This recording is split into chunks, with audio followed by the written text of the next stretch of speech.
Assalamualaikum warahmatullahi wabarakatuh. Welcome back Sobat Prima Akut. Selamat datang kembali di channel Prima Akut. Tetap bersama saya Muhammad Azhari Siregar.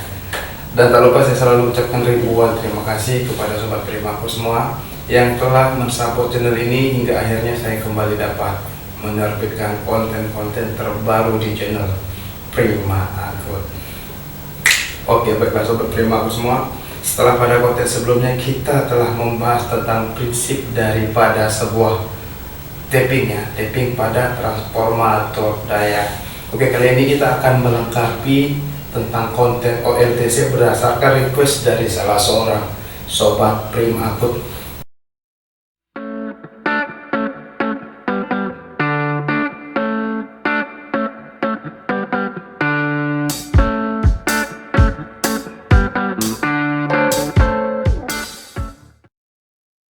Tap changer adalah alat perubah pembandingan transformasi untuk mendapatkan tegangan operasi sekunder yang lebih baik atau yang diinginkan. Artinya tegangannya tidak naik turun dari tegangan jaringan primer yang berubah-ubah. Oke, artinya menggunakan tap changer ini walaupun berapa tegangan masuk inputnya, maka dia tidak akan merubah tegangan outputnya, atau dengan kata lain memperbaiki regulasi tegangan sebuah transformator. Oke, kemudian tap changer ini terbagi dua, yaitu offload tap changer dan juga onload tap changer atau OLTC. Sebenarnya sama-sama OLTC ini kok disingkat ya, namun OLTC ini dipakai untuk onload tap changer. Kalau trafo yang biasa kita bahasanya adalah offload tap changer. Oke, apakah beda antara offload tap changer dengan onload tap changer?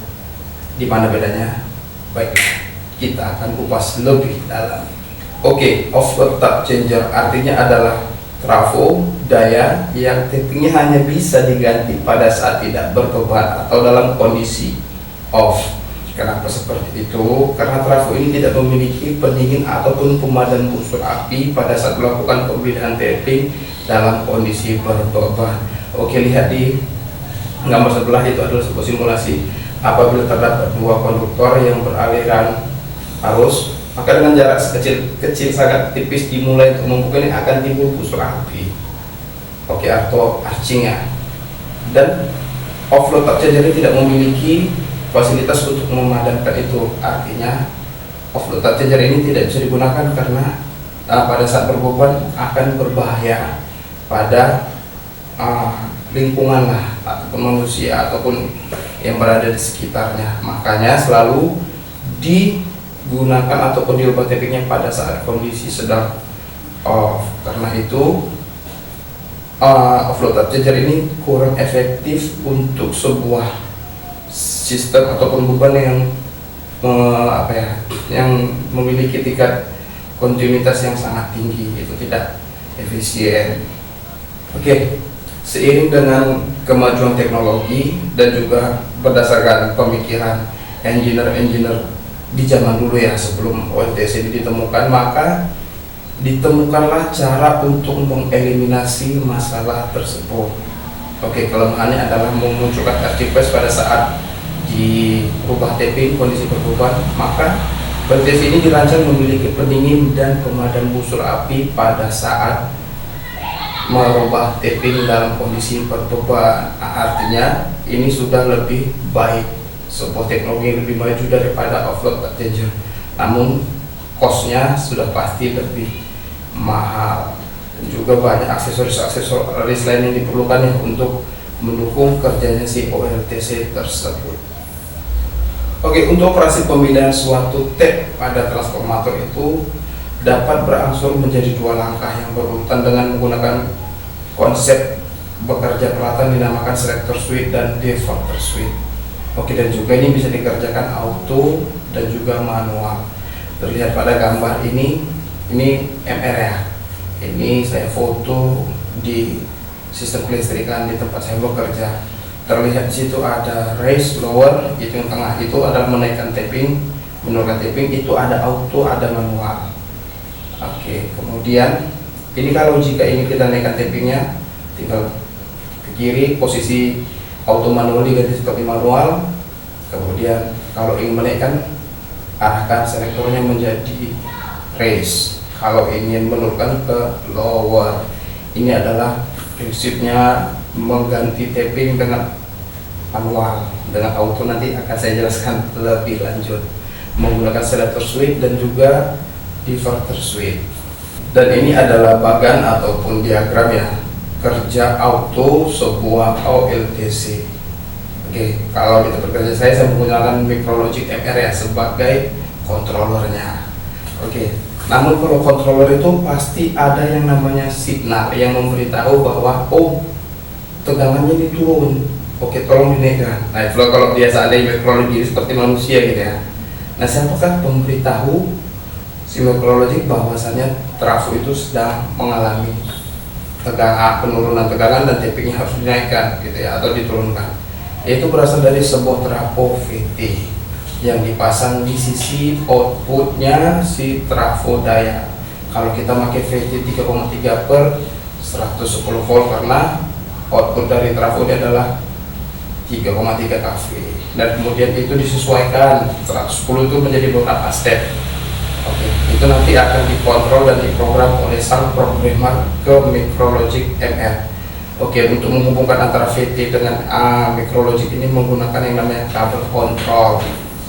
Oke, kemudian setelah itu Micrologic harus memberitahu kepada motorized, panel motorized yang berada di trafo tersebut untuk melakukan kegiatan tapping naik ataupun turun. Itu adalah kabelnya yang berwarna biru itu kabel kontrol instruksi tap changer. Kalau yang bawah itu adalah kabel kontrol untuk memberitahu kondisinya sedang naik kelebihan tegangan ataupun kekurangan tegangan. Berarti ada yang ngasih tahu, ada yang nyuruh. Kotaknya ini si Micrologic MR, alat bantunya itu adalah trafo VT. Ya, inilah simpelnya dari sebuah bagan OLTC yang dikerjakan secara auto. Oke, sobat primaku semua, berikut adalah gambar bagan ya atau bagian-bagian dari sebuah trafo daya yang menggunakan sistem OLTC. Oke, nanti gambar ini juga akan saya upload di Primaku dokumen apabila gambarnya memang kurang jelas dan sebagai bahan kita atau materi kita untuk belajar secara individual. Oke, terlihat yang poinnya di sini adalah yang saya kotak-kotakin merah itu ya. Ada nomor tentang OLTC nomor 28, 27. Oke, perhatikan di situ ada nomor 6 itu adalah on-load tap changer. Yang lingkaran bulat itu adalah on-load tap changer. Itu adalah tap changernya yang dimasukkan ke dalam sebuah konservator ataupun tangki, kalau bahasanya tangki yang diisi oleh oil minyak pendingin sebagai media pemadam busur api yang mengakibatkan trafo tadi ini bisa bekerja berubah tapping dalam kondisi berbeban. Oke, busur api yang ditimbulkan akan dipadamkan oleh oli tersebut. Inilah perbedaannya antara trafo OLTC on-load tap changer dengan off-load tap changer yang tidak mempunyai media ataupun fasilitas pemadam busur api. Oke, ini adalah gambar real dari sebuah trafo OLTC atau trafo daya OLTC. Terlihat yang gambar pertama itu adalah full body dari sebelah tegangan input sebuah trafo daya, yang kemudian sebelahnya adalah koneksi dari yang namanya belita yang ada pada trafo. Kemudian di bawahnya itu adalah panel untuk motorized atau penggerak si OLTC. Kemudian di sebelahnya lagi yang terakhir adalah, nah ini yang namanya OLTC itu tap changernya. Dia bentuknya bulat dan bisa dipindah-pindahkan dengan menggunakan sistem motorized. Ini adalah gambar real dari sebuah trafo daya OLTC. Oke, dan ini adalah gambar trafo juga, trafo daya OLTC, dan yang di sebelahnya adalah gambar nameplate-nya. Itu terlihat trafo OLTC ini memiliki 17 step, dari step 1 sampai step 17, mulai ring dari 22 kV sampai ring 18,5 kV. Oke, OLTC ini juga memiliki kelemahan, yaitu karena hasil dari OLTC adalah arcing atau lompatan busur api, maka dia akan menimbulkan overheating, bisa menimbulkan overheating yang akan mengakibatkan kerusakan isolasi yang kategori kali ini adalah si oli pendingin tadi. Oke, juga akan bisa menyebabkan kerusakan pada transformator itu sendiri, seperti kotak-kotaknya, kotak kontak atau terminal untuk si tapping, karena ada busur api. Ya banyak lagi lah yang ditimbulkan oleh busur api tersebut. Ini akan kita bahas bagaimana cara pengecekan dan juga maintenance dari sebuah trafo OLTC. Oke, sebelum kita memasuki bagian maintenance ataupun preventive maintenance pada sebuah transformator daya, kita harus mengetahui terlebih dahulu tipe-tipe pendingin pada sebuah transformator daya. Karena dari tipe pendingin inilah kita bakal mengetahui apa yang harus kita lakukan untuk maintenance ataupun preventive maintenance. Secara umum, tipe pendingin itu ada ONAN, ONAF, OVAF, dan OFWF. ONAN itu oil natural, air natural. Artinya, oli bekerja secara natural untuk memindahkan panas dari trafo ke dirinya. Kemudian air natural itu adalah udara yang memang natural juga, yaitu angin yang menghembuskan oleh sirip-sirip pada sebuah transformator. Kemudian ONAF, oke, lebih sedikit modifikasi, yaitu oil natural air force. Olinya bekerja natural, udaranya memiliki kipas yang ditembakkannya, hingga akhirnya menimbulkan pendinginan yang lebih lebih bagus karena ditembakkan secara langsung.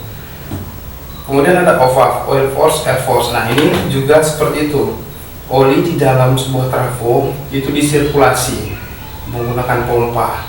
Jadi yang disirkulasi ini sudah panas dikeluarkan, di atas masuk yang baru, hingga akhirnya terjadi sirkulasi pendinginan pada oli tersebut. Kemudian air force, udara juga ditembakkan menggunakan kipas. Ini ya lebih bagus ya. Ada lagi yang lebih bagus daripada ini, yaitu OFWF, oil force water force. Olinya ini sama tadi disirkulasi ya, kemudian diletakkan pipa-pipa di dalam tangki itu, yang nanti pipa ini akan dialiri oleh air ya, menggunakan pompa juga. Jadi terjadilah perpindahan panas dari oli menuju ke air. Kemudian ada sirkulasi masuk ke city fan, cooling tower, dan didinginkan kembali, kemudian dimasukkan kembali disirkulasi. Jadi ada pipa di dalam tangki oli. Oli itu sendiri sudah menyerap panas dari trafo, dari arcing atau busur api lah. Kemudian panas dari oli tadi diserap oleh air. Wow, ini sempurna. Oke, terlihat itu ada 11 poin, yaitu macam-macam sistem pendingin dari AM, AF, ONAN, ONAF. Ini tergantung medianya. Trafo ini diletakkan di dalam ruangan atau di luar ruangan. Kalau dia di luar ruangan ya nggak perlu pakai OVAF atau ONAF, karena sudah ada angin sendiri di atas tiang. Kemudian kalau dia di indoor, nah dia harus butuh force. Nah inilah dia. Kemudian ada kombinasi 34, 35, oke, dan seterusnya sampai ke 37. Ini semuanya memberikan hasil yang terbaik, apalagi nomor 11, kombinasi ONAN dan OFWF. Nah, semakin tinggi kualitas sebuah pendingin transformator, artinya transformator semakin handal. Namun, yang ditimbulkan dari kehandalan ini adalah efek harga yang lebih tinggi. Preventive maintenance pada transformator OLTC, dikarenakan OLTC ini terdapat adanya busur api pada saat melakukan perpindahan tapping atau maka jelas bahwa busur api ini adalah hal yang harus dieliminasi agar OLTC dapat berjalan normal dan safety. Selain pemilihan pendingin yang tepat, preventive maintenance juga sangat diperlukan untuk mengantisipasi busur api dan hal-hal lain yang dapat merusak sebuah transformator. Kemudian hal yang bisa dilakukan adalah yang poin pertama, minyak diverter switch dilakukan pengecekan secara rutin agar syarat ditentukan baik tegangan tembus, kandungan air, dan kandungan asam serta yang lain itu kebersihan terpenuhi. Itu harus dirutin dicek. Kemudian terminal jumper, kondisi baut, pengikat, sepatu, kabel itu jangan sampai ada yang kendor. Kalau ada kendor diketatkan, kenapa? Ada sedikit saja yang kendor, celah udara sekecil ini, nah ini akan bisa menimbulkan busur api. Busur api itu akan menyebabkan panas yang berlebihan pada benda tersebut yang akan merusak sistem isolasi dari transformator. Kemudian muka kontak ini pada saat bergerak dan pada saat jam harus dilihat apakah Ini kontak nih, ini mukanya nih, apakah dia masih rata bagus atau sudah ada yang sompel-sompel. Nah intinya apa, kalau dia tidak tertutup dengan rapat, maka akan timbul yang namanya busur api juga atau arsing pada daerah yang tidak bersatu dengan rapat tadi, atau yang ya bisa disebabkan oleh karena sering berganti-ganti dia retak atau apapun itu penyebabnya. Nah ini harus diantisipasi karena ya tadi pemanas akan menimbulkan panas yang berlebih pada daerah itu. Nah kalau sudah panas berlebih, timbul kerusakan, membungsikan dan segala macam. Yang intinya tidak baik lah gitu. Kemudian bantal putaran roller kontak. Nah yang perlu diperhatikan kondisi bantalan putar roller kontak terutama pada WLTC merek MR. Nah ini merek yang kita pakai, tidak jadi pegangan saya karena merek MR ya. Karena adanya stres elektrik dan mekanik, gundukan itu sering pecah. Nah jangan sampai gundukan itu pecah. Ini harus dicek secara berkala 3 bulan atau 4 bulan sekali, atau setahun pada saat kita memang mengganti oli atau ya waktu trafo itu di maintenance lah, jadwalnya sudah sampai. Tolong ini diperhatikan agar trafo itu bisa bekerja maksimal dan safety itu. Oke, ini adalah cara membaca nameplate sebuah trafo WLTC. Terlihat jumlah tabnya itu ada 17 ya. Sebelah kiri pendingin jenisnya adalah Onan, kemudian jumlah tabnya 17 ya, Onan, dayanya 10 mega. Tegangan ringnya itu dari 18 kV sampai dengan 22 kV, kemudian output sekundernya tetap di 3,3 kV. Jumlah apa? Ini tab sistemnya itu adalah on-load tab changer OLTC, bukan offload ya. Artinya ini bisa dipakai pada saat bisa diganti tapping pada saat berbeban. Oke, langsung saja kita masuk ke contoh soal. Jika tegangan input PLN ada 20 kV, maka dingin keluar tegangan ada 3,3 kV, maka di tab berapakah trafo bekerja? Ini pertanyaan pertama. Yang kedua, kemudian tegangan di sisi PLN menurun menjadi 19 kV. Oke, jika keluar tab dingin 3,3, berada di tab berapakah trafo tersebut? Kemudian nomor 3, jika soal nomor 2, kondisi nomor 2 itu tabnya bekerja berdasarkan soal nomor 1, maka berapa tegangan output yang keluar saat ini? Tegangannya 19, tapi tabnya itu masih di tab soal nomor 1. Berapakah tegangan output yang akan dikeluarkan oleh si trafo? Oke, jawaban yang pertama, jika tegangan 20 kV, lihat saja di ininya ya, langsung di soalnya di nameplate itu dia berada di tab 9. Tegangan itu 20 kV, maka dia berada di tab 9. Kemudian nomor 2, jika turun di 19, maka dia bekerja di tab berapa? 19 kV itu ada di tab 13, maka nomor 2 itu dia bekerja di tab 13. Oke, soal nomor 3, tegangan masuknya 19 kV namun tabnya di tab 9, maka berapakah rating keluaran pada trafo tersebut? Maka kita memperoleh nilai 3.135 volt, 3,135 kV ya. Oke, ini adalah sebuah contoh sederhana untuk memahami tentang tapping pada sebuah transformator. Oke, baiklah sobat, terima kasih semua. Kita telah selesai menjelaskan tentang cara kerja, maintenance, dan juga prinsip dari sebuah trafo on-load tab changer atau tab changing ya. Oke, apabila sobat konten kali ini bermanfaat, bisa memberikan saya like, subscribe, dan juga share kepada teman-teman yang lain agar kita bisa sama-sama belajar. Dan juga apabila ada kesalahan, bisa langsung koreksi pada kolom komentar konten kali ini. Oke, akhir kata selamat berpisah pada konten kali ini, dan sampai bertemu kembali di konten-konten berikutnya. Tetap bersama saya Muhammad Azhari Siregar di channel Prima. Wassalamualaikum warahmatullahi wabarakatuh.